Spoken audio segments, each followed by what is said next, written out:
en esta segunda mesa y bueno, pues tengo aquí a Franci Fonseca, a Clara Murrialday y a María Ángeles Fernández, se me dio el apellido. Bueno, entonces tenemos como unos 20 minutos, decía, para la intervención de cada una de ellas y luego dejaremos un espacio de debate y de diálogo que Mila nos contará cómo va a ser esta vez, ¿no?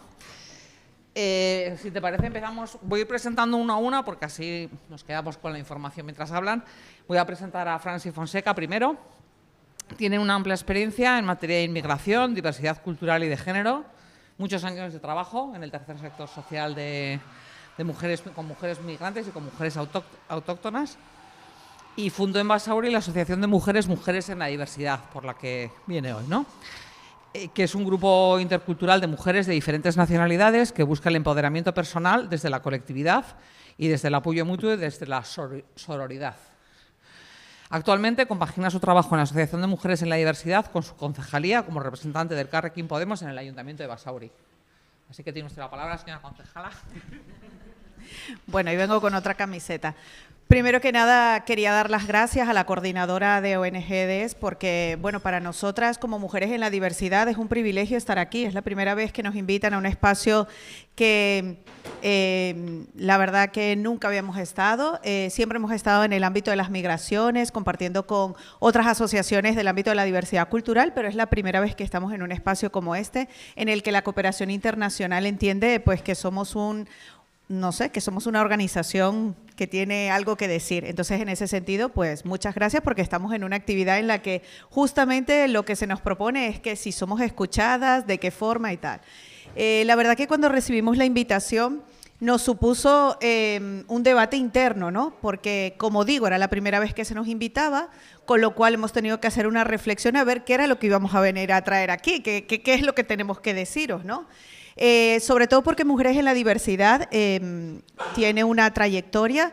Nosotras en esa reflexión decimos, bueno, pues vamos a contar un poco lo que es Mujeres en la Diversidad porque igual la gente pues, de este ámbito no nos conoce. Somos una entidad que surgió en el año 2007 a propósito de una falta de escucha, por cierto.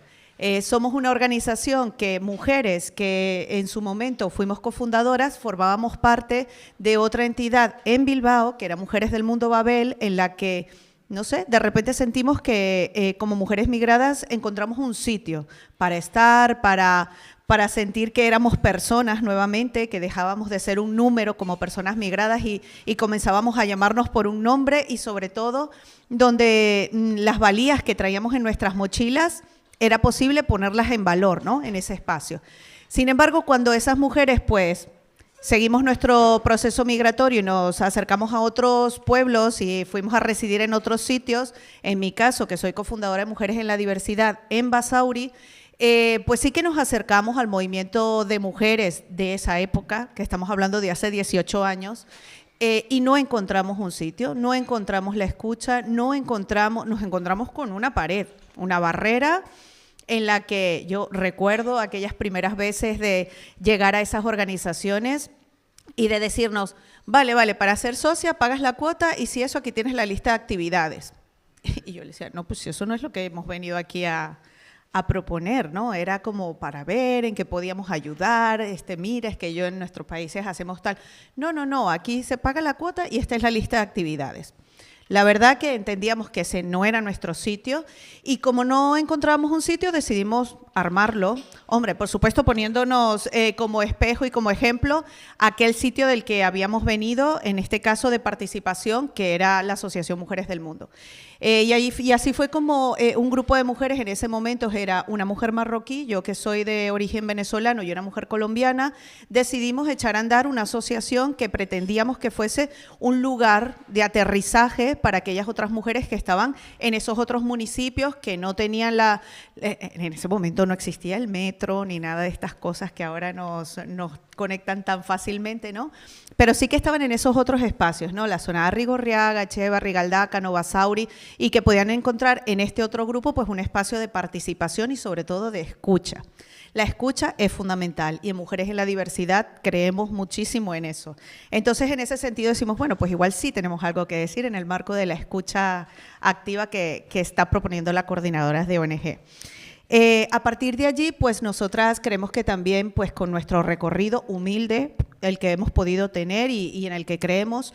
Hemos podido también acompañar a otro grupo de mujeres migradas a conformarse, como puede ser la Asociación de Mujeres Migradas de Berris, Guaira el Cartea, que también han contado con nuestra colaboración para tirar adelante sus propias asociaciones, y hemos acompañado también a otras organizaciones como puede ser Vidaya el Cartea, y por supuesto seguimos muy juntas de Mujeres del Mundo Babel. Entonces, en ese sentido, pues sí que los encuentros han sido bastante como interesantes y bonitos, ¿no? De crecimiento. ¿Por qué creemos que podemos ser referentes en un debate como este? Yo creo que pues porque tenemos diversidad de perfiles internamente, no solo de orígenes, sino también de formación, de mochilas, de vivencias, no solamente de formaciones institucionalizadas en universidades o en centros de formación profesional, sino también las formaciones que nos da la vida y el compartir espacios, cada una en su país de origen, en su mundo rural o en su mundo urbano, de donde venga, ¿no? Entonces, bueno, el tener esa diversidad ha hecho que nosotras mismas tengamos que desarrollar estrategias de comunicación internas para podernos entender, porque aquello es un mundo, y externas para poder comunicarnos en esta sociedad vasca, ¿no? Que también tiene sus formas muy interesantes de interactuar y a las que nos hemos tenido que adaptar, ¿no? Entonces digo, bueno, pues también por allí podemos contar cosas que os puedan resultar interesantes. Esas formas de comunicarnos internas y externamente yo creo que ha generado en las mujeres que formamos parte de Mujeres en la Diversidad pues una implicación y una participación pues que a día de hoy hace que estemos implantadas en Basauri, que estemos dinamizando el Centro Intercultural Echando Raíces, que es una experiencia de trabajo colectivo en el que están ahora mismo 9 organizaciones, y que seamos líderes en ese sentido con otras organizaciones que no solamente son de personas migradas, sino también de asociaciones de las llamadas de apoyo a inmigrantes, pero bueno, que hacen también sus historias. ¿Qué experiencias tenemos liderando procesos de cooperación internacional? Liderándolos, ninguna.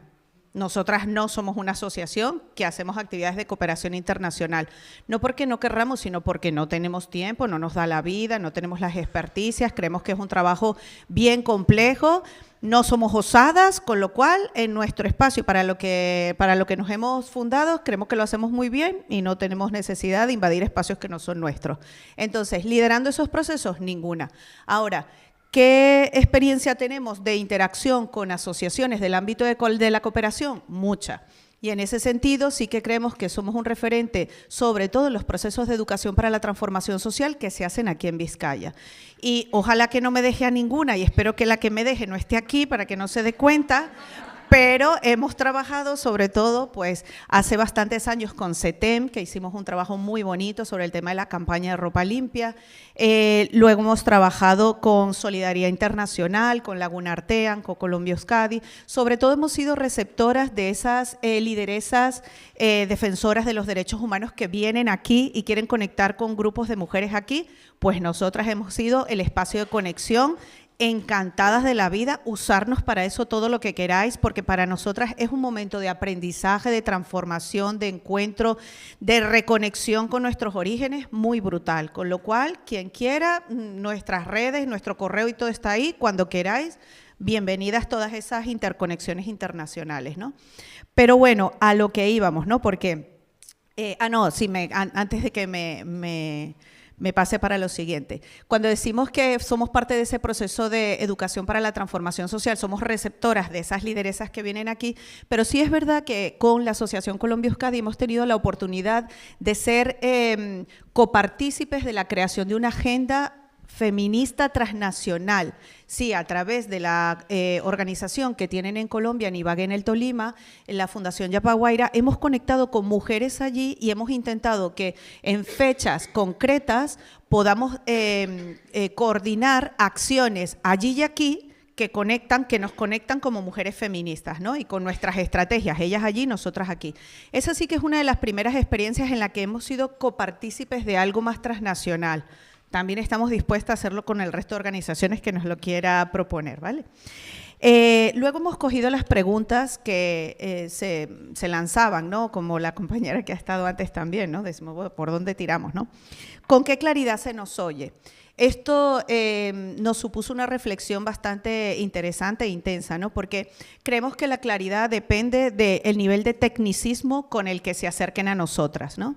Evidentemente, vosotras y vosotros sois profesionales del mundo de la cooperación internacional, controláis perfectamente toda la terminología, pero cuando os acercáis a nosotras para proponernos cosas, es importante que esa terminología se traduzca en cosas que podamos entender y sobre todo que podamos transformar en acciones concretas de apoyo y de interacción, porque si no, es que no tiene mucho sentido, ¿no? Lo otro hace que podamos sentirnos más bien como ese requisito previo, ¿no? De vamos a hacer, somos un instrumento del diagnóstico, pero hasta allí, porque realmente venís, nos echáis un cuento que medianamente entendemos, pues nos echamos nosotros nuestro cuento para que vosotros podáis poner cositas ahí en el informe, pero después de eso no pasa nada. Entonces, para nosotras, ser eso no queremos, no nos llaméis para eso porque no lo queremos. Creemos que es muy importante que si os acercáis a nosotras, la claridad tenga que ver con, vamos a traducir de qué queremos trabajar, qué es lo que queremos trabajar. Antes estaba escuchando a la compañera, bueno, primero que no me presentáis muy bien como cofundadora de Mujeres en la Diversidad, pero que sepáis que yo soy socióloga y tengo un máster en cooperación internacional y todas esas cosas. O sea, yo sí entiendo, pero lo importante es que es muy importante que nuestras compañeras de organización también entiendan, y no todas las personas tienen la formación, no la tienen, entonces, pero aunque no la tengan, tienen que estar implicadas e incorporadas, ¿no? ¿Con qué convicción se nos escucha? Decíamos, bueno, vamos a traducir convicción, ¿no? Entonces decíamos, wow, ¿con qué convencimiento se nos escucha? Yo creo que el convencimiento está siendo un proceso, y es un proceso que depende también de nosotras, ¿no?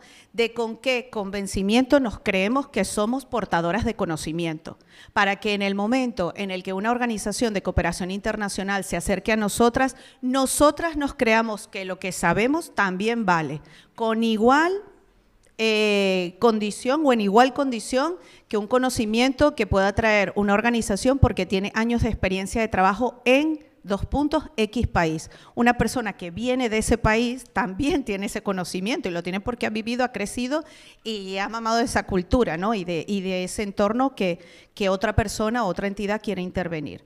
Entonces, creo que la convicción depende de ese proceso, de cómo lo vivamos y del empoderamiento que podamos ir acumulando durante nuestro camino asociativo. Yo creo que sí que vamos ganando esos espacios de reconocimiento, nos vamos acreditando nosotras mismas entre nosotras que sí valemos y que sí sabemos y que sí podemos aportar otras formas de hacer. A veces suele pasar que cuando venimos aquí, yo siempre digo que las mujeres migradas tenemos mucho empoderamiento cuando salimos de nuestro país, solamente que el proceso y la sociedad de llegada nos desempodera con tanta normativa que nos restringe, que hace que toda nuestra formación se tenga que meter en un cajón, que solo valemos para lo que la sociedad de acogida quiere que valgamos, ¿no? Entonces yo creo que es muy importante que entre nosotras también nos acreditemos, decir, oye, reconocernos entre nosotras y decir, no, es que cuando hablemos con, me voy a inventar cualquier organización vuestra y va a traer alguna actividad, o no, es que no sé quién que es de ese país y además sabe porque en su país de origen ella era X, ¿no? Entonces, volver a reconocernos entre nosotras. Yo creo que, sí, uy, perdón, voy. Yo creo que además es muy importante porque esas formas de reconocimiento entre nosotras hacen que esas otras formas de hacer lo colectivo sea una realidad. Aquí se trabaja totalmente diferente. Entonces, poner sobre la mesa esas otras formas de hacer que pueden parecer un poco raras y extrañas, pero desde el convencimiento de que las hemos probado en nuestros países de origen y funcionan, pues eso también nos da ahí como otro crédito interesante a la hora de estar en una mesa de negociación, de encuentro, de trabajo con vosotras, ¿no? Luego, ¿con qué determinación se incluyen nuestras propuestas? Otra vez, yo creo que con aquella fuerza con la que nosotras como entidad de inmigrantes, de mujeres migradas, tengamos la capacidad de negociar. Yo creo que todo esto es una negociación, ¿no? Compleja, porque no es una negociación de iguales, porque todavía falta mucho reconocimiento, pero que sí, también estamos en ese camino, ¿no? sobre todo nosotras como mujeres en la diversidad nos entendemos como mujeres que no somos objeto de nada, de ninguna de las actividades que se propongan, ni de políticas, ni de nada. Somos sujetas activas de cualquier cosa. Entonces, si en algún momento se os ocurre, después de esta intervención igual no nos llamáis nunca a nadie, pero si en algún momento se os ocurre llamarnos, que sepáis que somos bien peleonas, que somos bien críticas, tenemos un pensamiento crítico horrible, o sea que nos sentamos, desmontamos absolutamente todo, lo volvemos a montar, siempre desde el consenso, somos peleonas, pero majas, así, con sonrisa. Creemos sobre todo que no tiene cabida ninguna actividad que no tenga una mirada horizontal, inclusiva, feminista, antirracista y decolonial. Si no están todas esas variables, no contéis con nosotras. Y por último, ¿con qué diversidad se nos percibe? Yo creo que cada vez más se nos percibe como un colectivo bien heterogéneo, menos mal, porque desde luego las mujeres migradas no somos todas iguales. La interseccionalidad en el mundo de las migraciones es tan brutal, o sea, que pensar en nosotras como un colectivo homogéneo es un error terrorífico. Entonces, yo creo que cada vez más se nos percibe con la diversidad y la complejidad que suponemos. Creo que es muy difícil trabajar el mundo de las migraciones porque hay mucha diversidad. Creo que eso está bien, no lo facilita, no lo suaviza, no somos un colectivo fácil ni tal, no, o sea, qué bueno que seamos así un poco complejitas de trabajar, y en ese sentido creo que a vuestra contra los tiempos, porque eso nos matan a nosotras en nuestros proyectos de diversidad cultural y a vosotras y a vosotros en los proyectos de cooperación internacional. Los tiempos nos matan a todas, entonces si queréis trabajar con nosotras tendemos el puente, hacerlo con tiempo porque tenemos nosotras mucha militancia y luego mucho trabajo también, y que las puertas abiertas en Basauri para cuando queráis.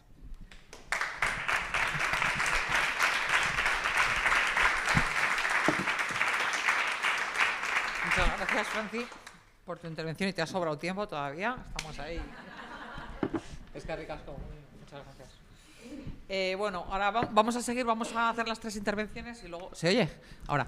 Vamos a hacer las 3 intervenciones y luego hacemos las preguntas para que podáis preguntar a las 3 a la vez. Bueno, y ahora voy a presentar a Clara. Clara es economista feminista.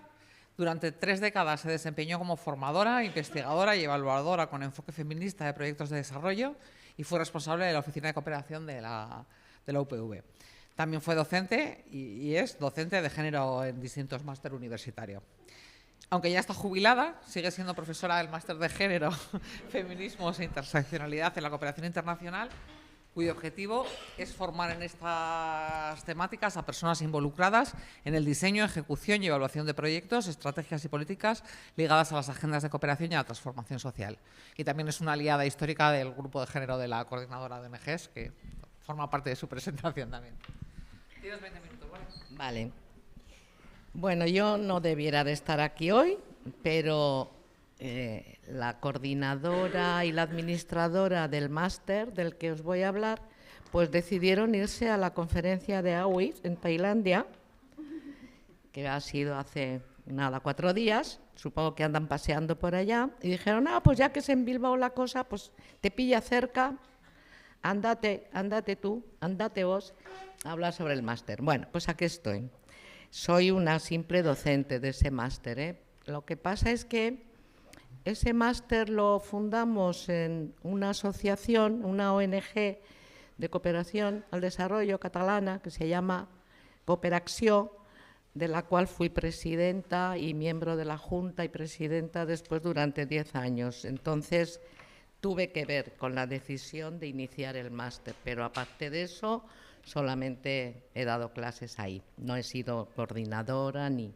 Bueno, os cuento. El máster actualmente se llama de Género, Feminismos e Interseccionalidad en la Cooperación Internacional. Y tengo que leer el título porque es que es absolutamente nuevo. Es este año que comienza una nueva vida de este máster y este es el nombre que le hemos dado. El máster nació en el curso 2010-2011 como una iniciativa de Cooperacció para contribuir a formar capacidades en cuanto al análisis de género y feminista en las socias, primeramente en las socias con las que trabajamos en América Latina, en África, y también ampliándolo a otras asociaciones de mujeres. Bueno, el máster ha tenido 3 vidas. En su primera vida se denominó Máster en Género y Desarrollo, típico, y fue impartido junto con la Universidad de Barcelona y duró solamente un ciclo, una edición. ¿Por qué? Porque en ese año 2011 las académicas feministas catalanas decidieron unificar en una única plataforma, en una única cátedra, todos los másters en estudios de género y feministas que había en las diversas universidades, ¿ya? Entonces, sin permitir el acceso a quienes no fueran instancias académicas. Entonces, la asociación Cooperaxio quedó fuera, ¿ya?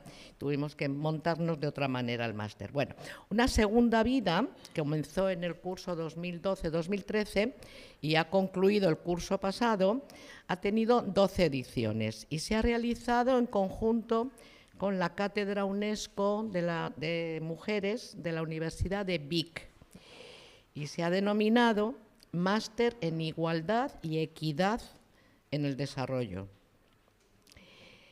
La tercera vida comienza este curso, también con la Universidad de Vic, ha cambiado el nombre y consta de un máster de 2 años y de un diplomado, de un posgrado de 1 año.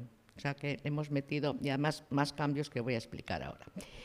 Bueno. El máster, aún con sus cambios de denominación y de dirección y de contenidos incluso, mantiene el objetivo principal para que fue creado, que es formar en perspectiva de género y enfoque feminista a personas involucradas en el diseño, ejecución, evaluación de programas, políticas, estrategias, etcétera, de cooperación al desarrollo y de todo temática relacionada con las agendas de la cooperación internacional y la transformación social.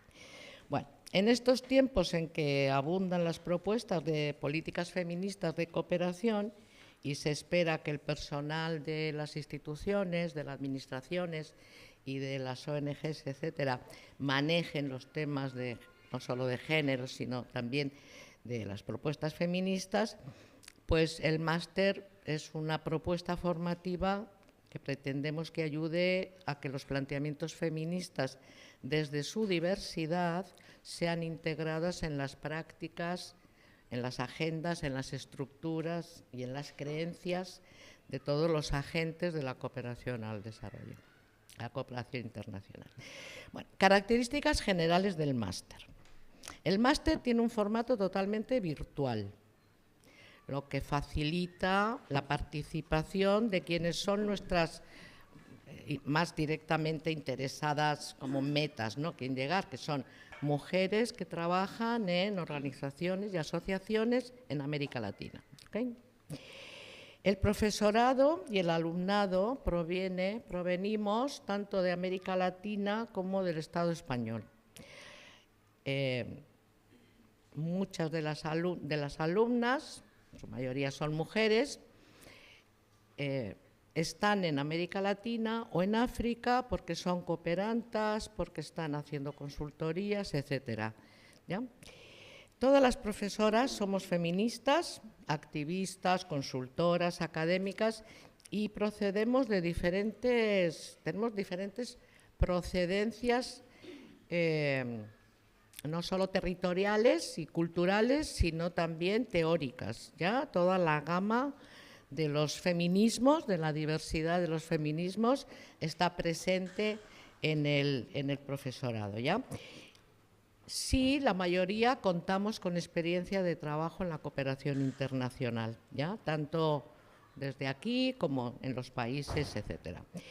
No tenemos ninguna subvención, lo que nos da libertad para diseñar el máster como queramos, sin restricciones de tiempos o similares, y becamos con fondos propios de la asociación a las alumnas que no pueden pagar la matrícula completa. Se estudian los casos y becamos desde el 40% hasta el 100% de la matrícula, del coste de la matrícula.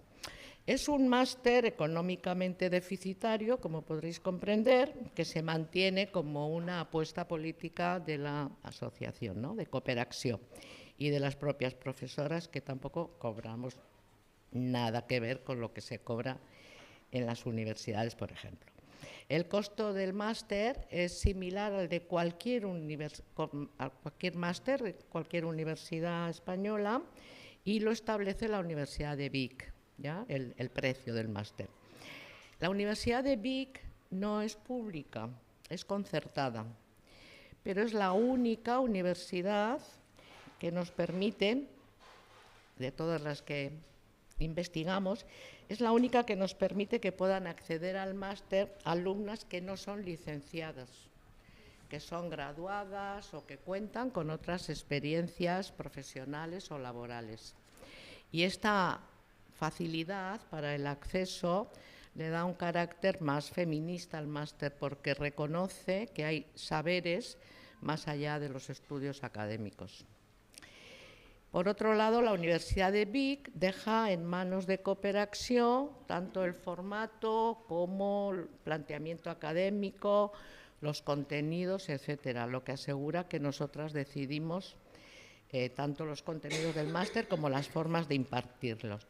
Y todos los contenidos son abordados desde una mirada crítica, feminista, a la cooperación y al desarrollo. Los contenidos han ido variando en estas 12, 13 ediciones, esta sería la 14ª, pero en general hemos mantenido como bloques más o menos constantes. El primero es todo un repaso a los feminismos, las teorías feministas, ¿ya?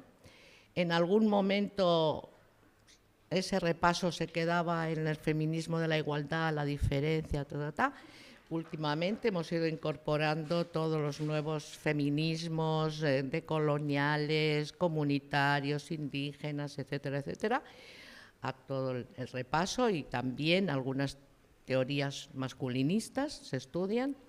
Un segundo bloque es una crítica al desarrollo desde la economía feminista. Un tercer bloque es la genealogía feminista en las agendas del desarrollo, o sea, cómo ha sido la incidencia y la presencia de los debates feministas en la agenda del desarrollo, que es el tema que yo he dado todo el tiempo.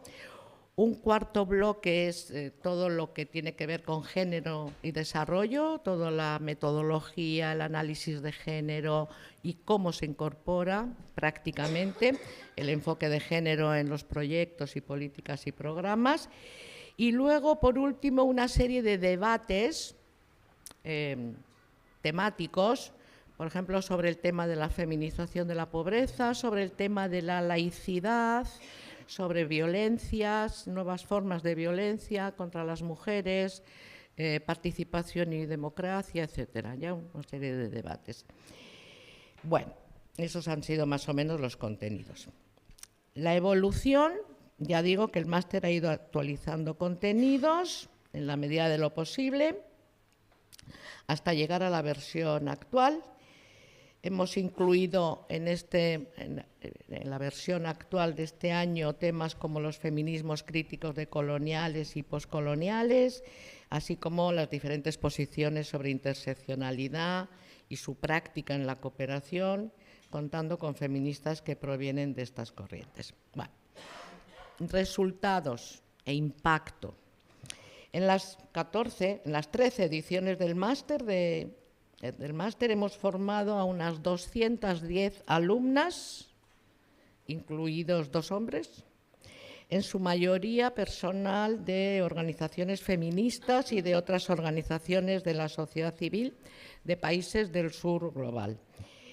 También de habla castellana, también técnicas de las ONGs y de las administraciones, también consultoras y mujeres que no trabajan en la cooperación, pero están interesadas en hacerlo. ¿Vale? Es difícil evaluar el impacto de una oferta formativa que más que un espacio de creación que además de ser un espacio de creación de capacidades, ha sido también un espacio de intercambio de experiencias entre todas las participantes, ¿no? Pero voy a poner algunos ejemplos de dinámicas propiciadas por el máster como aproximación a posibles indicadores para medir su impacto. Bueno, un 95% del alumnado, de las alumnas, ha finalizado los estudios, que es un porcentaje altísimo, teniendo en cuenta que es un máster virtual y que nos movemos en contextos muy complicados. Por ejemplo, hace un año en Nicaragua echaron presa a una exalumna porque había quemado una bandera en protesta por la ocupación de la Universidad Centroamericana, por la UCA, por la dictadura de Ortega y Murillo, ¿no? Esta muchacha ha estado un año y pico presa y hace 2 meses fue desterrada, sacada de la cárcel junto con otras 122 personas, sacadas de la cárcel, desterrada a Guatemala, desnacionalizada y borrado su expediente universitario en la UCA, borrada del registro civil y no puede, todavía no ha podido juntarse con sus 2 hijas que siguen en Nicaragua, ¿vale? Bueno, esta muchacha hizo el máster, lo terminó, tiene su diploma, que solamente le servirá aquí, porque en Nicaragua no se le van a reconocer. Sí. Otra experiencia interesante tiene que ver con 2 alumnas que tuvimos exguerrilleras de las FARC que estaban participando en la Mesa de La Habana, donde se negociaba el acuerdo de paz de Colombia. Ellas pidieron participar en el máster, fueron becadas para hacerlo y así pudieron incidir, junto con otras organizaciones feministas colombianas, por supuesto, en la incorporación del enfoque de género en el acuerdo de paz de Colombia, que como sabéis es el único acuerdo de paz en el mundo que tiene incorporado el enfoque de género, ¿no? Que dicho sea de paso, es el argumento al que la derecha colombiana se agarró para promover el no al acuerdo en el referéndum que se hizo y se perdió ese referéndum, ¿ya? Bueno, a día de hoy algunas exalumnas realizan trabajos con algunas de las profesoras.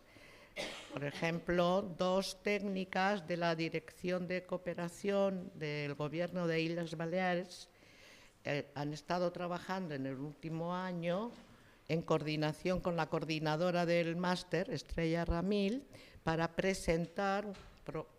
hacer un análisis de género, de toda la política de género de la cooperación balear y para hacer propuestas para feministizar la cooperación, ¿no? Y lo han hecho estas 2 alumnas que dicen que si no hubieran hecho el máster jamás se les hubiera ocurrido ponerse a hacer esas propuestas y ese análisis, ¿no? Otra alumna integrante del movimiento feminista dominicano hizo su trabajo de fin de máster sobre la política de cuidados diseñada por el gobierno dominicano y su trabajo sirvió al movimiento como herramienta para la incidencia. 2 alumnas que integran el grupo de feminismos de la FEDE, no sé si os suena la FEDE, la coordinadora de ONGs de Cooperación y de Derechos Humanos de Cataluña, hicieron un estudio sobre el enfoque de género basado en derechos humanos como parte de su trabajo fin de máster, que tienen obligación de hacer. Entonces hicieron un estudio sobre ese enfoque de género basado en derechos humanos que se usa en la cooperación catalana y ese trabajo ha sido utilizado por el grupo de género de la FEDE para hacer incidencia y mejorar las metodologías de trabajo. Y otras exalumnas que trabajan en la administración también nos dicen que el máster les ha supuesto un antes y un después. Por ejemplo, Elisa Nieto, Nava la conocerá bien, Elisa Nieto fue responsable de género de la Agencia Española de Cooperación Internacional y fue alumna nuestra. Y bueno, ella dice que le sirvió de mucho el máster. Bueno, un par de desafíos que tenemos en adelante. No sabemos cómo nos va a ir con esta modalidad de este año, de un máster de 2 años y un posgrado de 1 año, pero ha suscitado bastante entusiasmo y se ha matriculado el doble de personas de las que venían matriculándose en los años anteriores. Así que pensamos que esto puede ser un indicador de interés. Por otro lado, constatamos que hay mucha oferta de másters de cooperación. En mi anterior vida como responsable de la Oficina de Cooperación al Desarrollo de la universidad, se me ocurrió en algún momento hacer un estudio de cuántas horas se dedicaba al tema de género y desarrollo en los másters universitarios sobre cooperación al desarrollo. Y el resultado fue tristísimo. Está publicado el artículo en uno de los libros que ha mencionado Nava al inicio, porque en general no pasaban de las 6, 8, 10 horas, 12 horas sobre género y desarrollo en un máster mínimo de 1 año, ¿ya? Entonces, sigue habiendo muchos másters, sigue sin estar incorporado el enfoque de género, y en este sentido creemos que tenemos que hacer un esfuerzo desde el máster nuestro por acercarnos a los másters de cooperación al desarrollo que hay en las universidades, para ver si conseguimos animarles a que mejoren la oferta o generar sinergias entre lo que nosotras ofrecemos y lo que debería de ofrecerse al día de hoy en los másters sobre desarrollo y cooperación. Y ya. Muchas gracias. Muchas gracias, Clara. Bueno, y tenemos la última intervención de esta mesa, antes de dar paso a las preguntas, es María Ángeles Fernández. Ella es periodista extremeña, está en la coordinación de Pícara Magazine desde 2016, es especialista en información internacional, máster en globalización y desarrollo, apasionada del agua, los pantanos, la defensa y gestión del territorio y los extractivismos. Es coautora del libro Memorias ahogadas, tiene el premio Joan Gomis a la trayectoria periodística, entre otros reconocimientos, y por si os interesan sus trabajos están disponibles en la web www.desplazados.org. Bueno, Pícara, no sé si vas a presentar tú a Pícara o digo unas palabras. Digo unas palabras. Bueno, Pícara es una revista feminista que supongo que todas conocemos, nacida en 2010. Además de publicar temas nuevos en la web semanalmente, publica cada año 4 monográficos en papel y un anuario. La revista ha recibido varios reconocimientos, como el Premio de Emakunde 2021, el Premio al Periodismo Digital 2019 de la Asociación de Periodistas del País Vasco y del Colegio Vasco de Periodistas, o el Premio Blasillo de 2018 del Congreso de Periodismo Digital de Huesca, entre otros. Entonces, bueno, ¿qué premios? Le paso el micro a María Ángeles y tienes 20 minutos. Muy bien. Bueno, muchas gracias, Silvia, y gracias a la coordinadora por invitarnos a Pícara a hablar un poco de este tema y de bueno, cómo vemos nosotras o cómo ha sido nuestra trayectoria, nuestros aprendizajes sobre el espacio que tenemos las mujeres. Bueno, en este caso hablaré un poco del ámbito mediático, pero también en relación con temas que han abordado las compañeras y también en la mesa anterior, ¿no?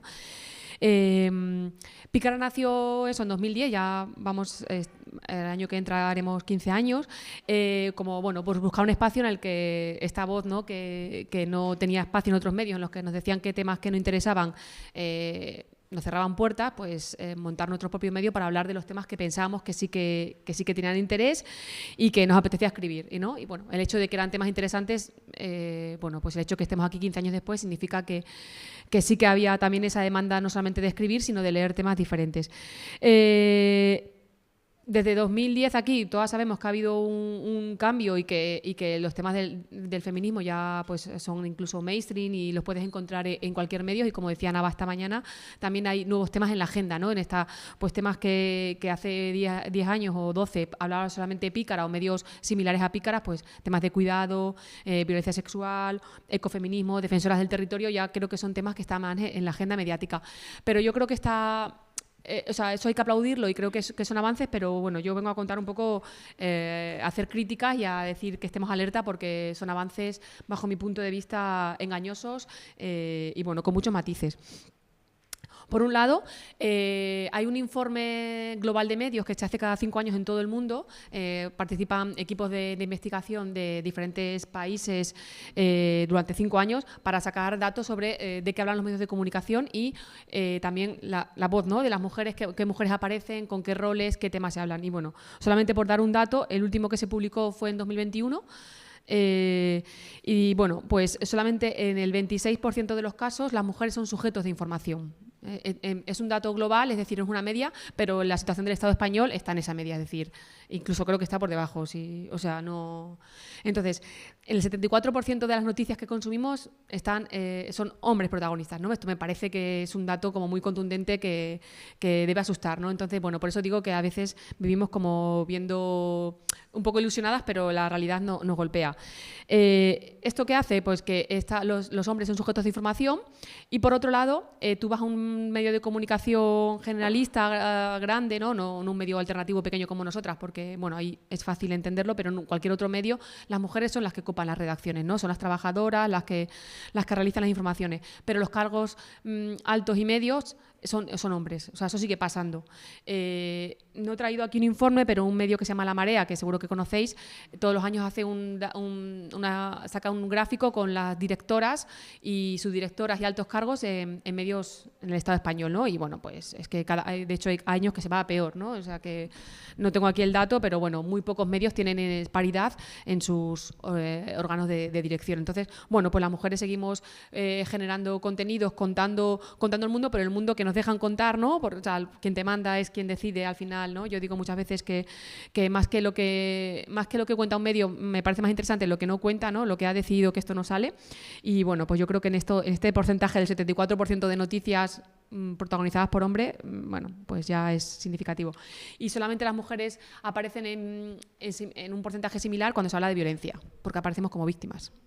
Bueno, simplemente quería traer esto porque es un dato que a mí me abruma y me parece como que significa mucho. En ese contexto que digo que Pícara nació en 2010, nosotras hemos ido aprendiendo mucho en el camino, ¿no? No tiene nada que ver lo que hacíamos hace 15 años con lo que ahora. Nacimos con este cuestionamiento de quién está escribiendo en los medios, quién nos manda los temas, pero luego hubo un momento en el desarrollo del proyecto y del medio que también nos preguntamos quién somos nosotras, ¿no? ¿Quién estamos escribiendo? Y bueno, pues somos mujeres licenciadas, nacidas en el Estado español, con estudios, ¿no? Con estudios, clase media, que no sé si existe eso, pero bueno, entendedme, ¿no? Entonces también nos preguntamos a quién estamos dejando fuera, ¿no? Igual que nosotras nos preguntamos a quién nos hayan dejado fuera de los medios o nuestras temáticas que queríamos contar nos estaban dejando fuera, a quién estamos dejando fuera. Y eso fue un proceso interno de intentar ampliar la mirada y quien escribe, que creo que tienen que ir de la mano. O sea, es muy importante saber quién escribe, pero también no solamente vale el quién, sino del qué escribe, ¿no? Yo creo que las dos cosas no podemos quedarnos solamente en el quién y hablar desde el origen o desde la situación si no vas a aportar nada interesante, ¿no? Yo creo que como periodista también yo defiendo mucho que las periodistas tenemos que hablar de todo, ¿no? Pero también porque hay que nutrir los debates, pero no quedarnos solamente desde dónde se escribe, sino también qué vas a contar o qué vas a aportar. Y bueno, pues en este ejercicio, en esta reflexión, por ejemplo, hemos escrito mucho de territorios con los que trabaja la cooperación vasca, ¿no?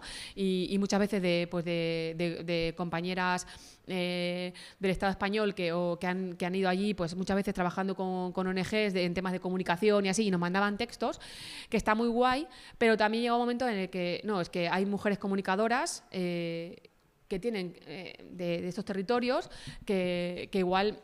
O sea, tenemos que abrirle espacio a eso y no ser nosotras siempre las que vamos para allá para contar lo que pasa. Que yo defiendo que eso tiene que ser así y no debe desaparecer, pero también creo que debe haber una amplitud de miradas.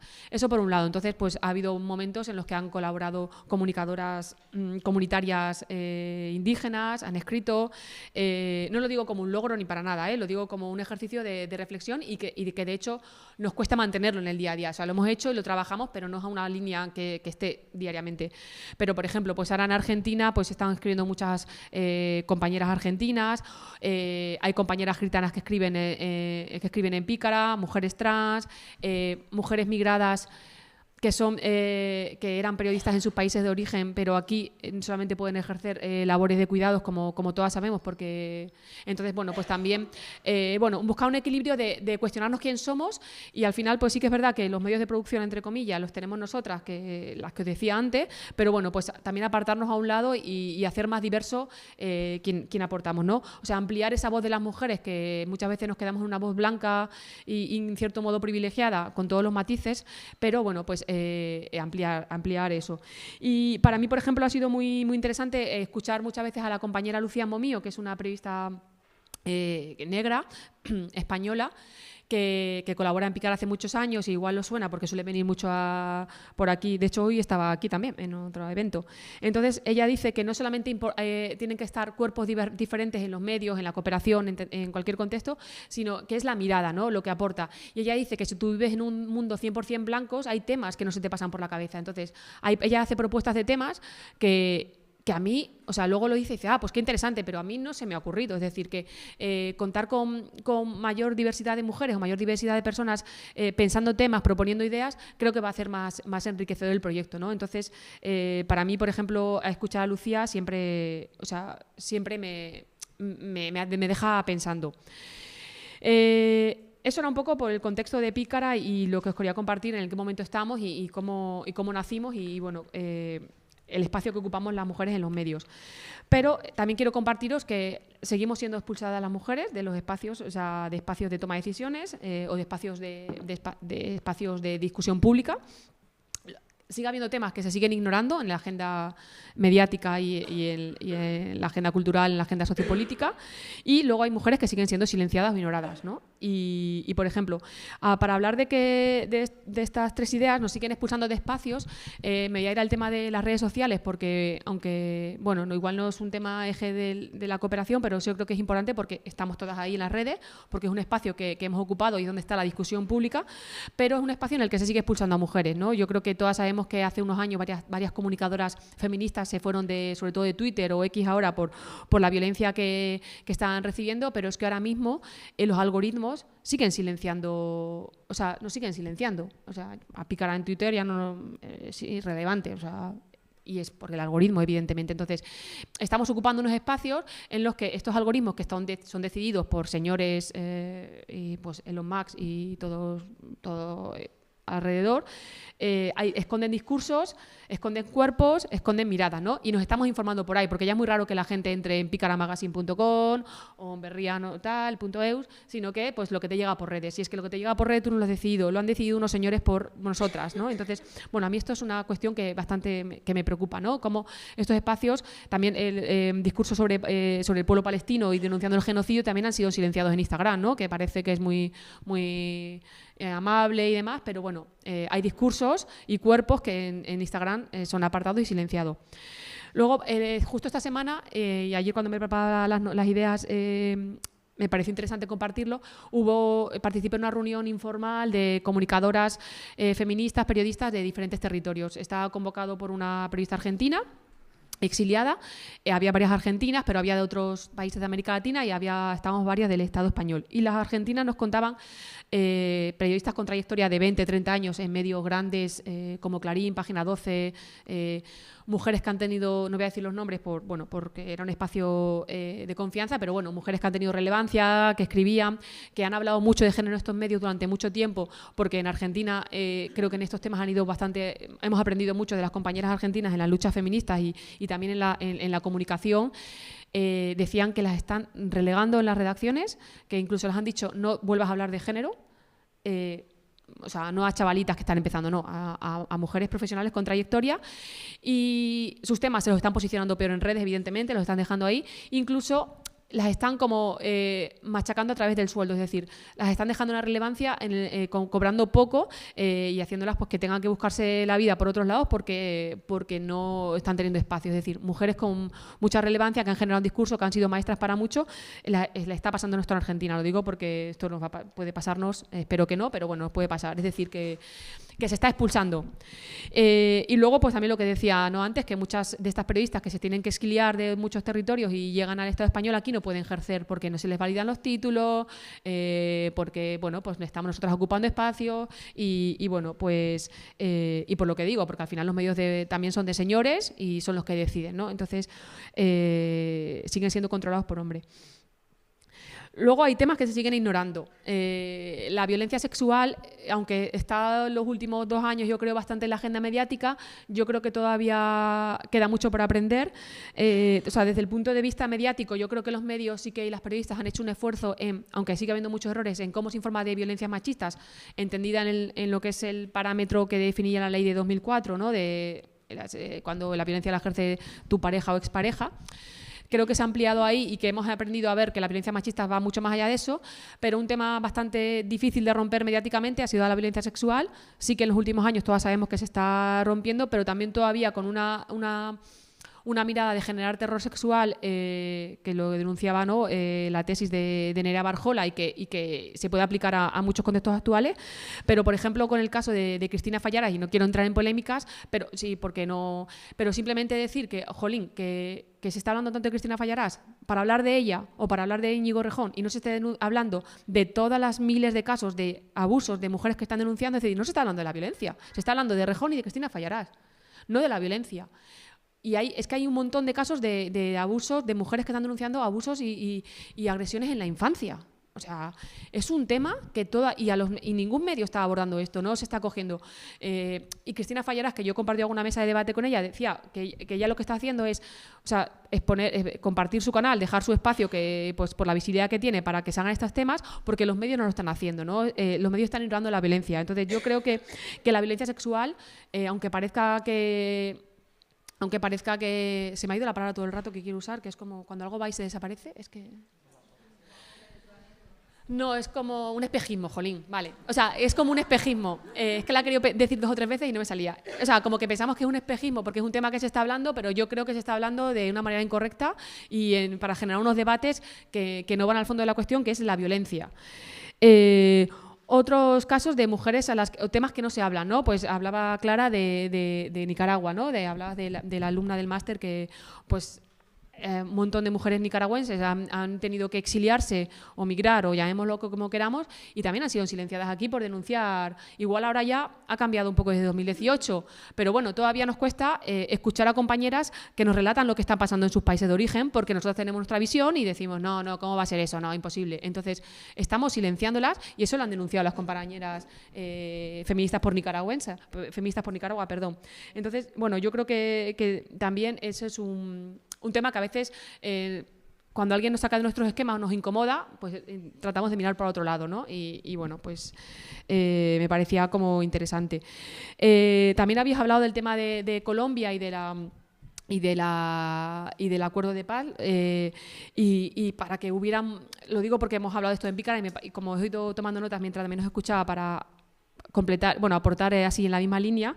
Por ejemplo, para que en Colombia se hable en el proceso que hay ahora de la Justicia Especial para la Paz, ¿no? Toda esta jurisprudencia que se ha establecido para unos años, para que se hable de violencia sexual, ha sido el macrocaso 11. Es decir, los acuerdos se firmaron en 2016, hasta septiembre del año pasado, hasta hace un año, no se ha podido hablar de violencia sexual. Y esto nos contaba una de las mujeres que estuvo en los acuerdos de paz, porque decían, es que la FARC y te van a reconocer, han matado o secuestrado, pero nunca van a reconocer violencia sexual. Dicho por ellos. Entonces, también este tema, entrar en una agenda política, mediática, de acuerdos de paz, de cooperación, violencia sexual no entra. Ha entrado en el macrocaso 11, o sea, imaginaos los años que han pasado, pero por mucho trabajo, mucha existencia, por las que están allí partiéndose la cara para que este tema entre en esta agenda. Sí, pero se ignoraba, eso no era un tema de paz, porque... vale, sí, ya voy acabando, sí. Y luego, por ejemplo, también, que hablaba Nava de la política exterior feminista, y es que hemos publicado nosotras un artículo este verano, en el anuario, perdón, en papel, un artículo criticando la política exterior feminista. La compañera que lo escribió, Basa Sanque, ella hablaba de de que muchas veces se usa la política exterior feminista como una nueva manera de colonización y de entrada en territorios, y se justifica la igualdad de género para hacer intervenciones militares en países, ¿no? Para que Occidente entre en países. Bueno, a mí este artículo, por ejemplo, me pareció súper heavy, o sea, me parece como, wow, aquí tenemos que mirar muchas cosas, ¿no? Porque vamos con nuestro buenismo y vamos a pensar en la igualdad de género de las mujeres, pero a lo mejor sin hablar con las mujeres que están allí, a las que a lo mejor se las califica de terroristas por nuestros parámetros mentales, ¿no? Entonces, esto lo denunciaba ella y denunciaba cómo se silencian a las mujeres del sur global, y hablaba de ejemplos concretos, ¿no? De un centro de pensamiento africano que se llevó desde la cooperación española y bueno, como desde allí se desmarcaron porque era una agenda y un pensamiento que se estaba imponiendo desde el Estado español, ¿no? Y bueno, esto lo digo porque a veces ponemos feminista términos a cosas y tenemos que revisarnos o incomodarnos. Y también nos ha pasado algo similar en Picara Magazine, por ejemplo, para hablar de temáticas del exterior, ¿no? De otros territorios, lo que entendemos por política internacional en cualquier medio generalista, nosotras decidimos que no queríamos hablar de lo igual que están las mujeres en X territorio, la violencia machista en X país, porque ya sabemos que estamos mal en todos. Entonces, entrar en esa dinámica de casos de homofobia, de lesbofobia, ¿no? No queríamos entrar en esa dinámica para no, pues eso, decir que todo mal en el exterior, en otros territorios, todo mal. Y claro, pues nos ha parecido bien, hemos priorizado las luchas de resistencia, las luchas de aprendizaje, es decir, lo que podemos aprender de otros territorios y que otros medios ya hablen de que está todo mal porque es lo que hacen, nosotras vamos a priorizar esta mirada. Pero también hace poco una compañera me decía, yo eso lo entiendo, pero también estáis silenciando a las que están luchando allí por denunciar esto y por o sea, no estáis dando espacio a estas luchas internas y a estas mujeres que se están partiendo la cara por cambiar desde sus territorios las cosas. Y dije, ostras, pues es verdad, ¿no? Entonces, ¿y ahora qué hacemos, no? Entonces, como que igual tenemos que revisar esta decisión que habíamos tomado política editorial para repensar de qué hablamos cuando hablamos de otros territorios, ¿no? Porque hay una selección de temas, evidentemente, no se puede publicar todo como sabéis, ¿no? Igual que decía antes que los medios también no cuentan cosas, pues nosotros también. Hay cosas que entran y que no, pues por dinero, por espacio y también pues por criterios editoriales como este que os digo, ¿no? No vamos a hablar de las mujeres de Túnez, solamente de las resistencias en Túnez o las feministas en Túnez. Pero claro, estamos dejando de contar una cosa y estamos silenciando luchas que están haciendo allí mujeres o su voz, ¿no? En este caso su voz, básicamente. Entonces, bueno, esto os lo digo como que son cosas que estamos todo el rato dándole vueltas y nos cuestionamos y nos incomodamos y a veces no sabemos qué hacer. Y bueno, pues con esto más o menos eran las ideas que tenía para compartir. Bueno, también tenía aquí el tema de regularización ya, pero bueno, esto cuando digo a qué mujeres no se escucha, bueno, me ha parecido que el tema de regularización ya ha sido como una cuestión muy interesante en la que las mujeres migradas en situación irregular han sido sujetas políticas, no han sido objeto de políticas públicas, sino ellas han sido un agente político porque han sido un movimiento autoorganizado que ha puesto este tema en la agenda política, mediática, en la agenda que, bueno, yo creo que no sé si lo van a aprobar, porque como han hecho esta reforma ahora así para tratar de callar bocas, pero bueno, creo que es un ejemplo más de cómo se trata de callar, ¿no? De cómo se va a hacer vamos a aprobar esta reforma para silenciar esta lucha de las mujeres migradas que se han organizado y han recogido el mayor número de firmas de una ILP en el Estado español, ¿no? Que me parece bastante brutal. Y bueno, pues eso era un poco lo que quería compartir, que hay temas que se ignoran, mujeres a las que se sigue silenciando o mirando para otro lado y espacios en los que se expulsan, ¿no? a mujeres blancas que teníamos ya voz, pero se sigue expulsando de espacios, pues como decía, de las redes sociales o estos lugares. Y bueno, pues aquí me callo.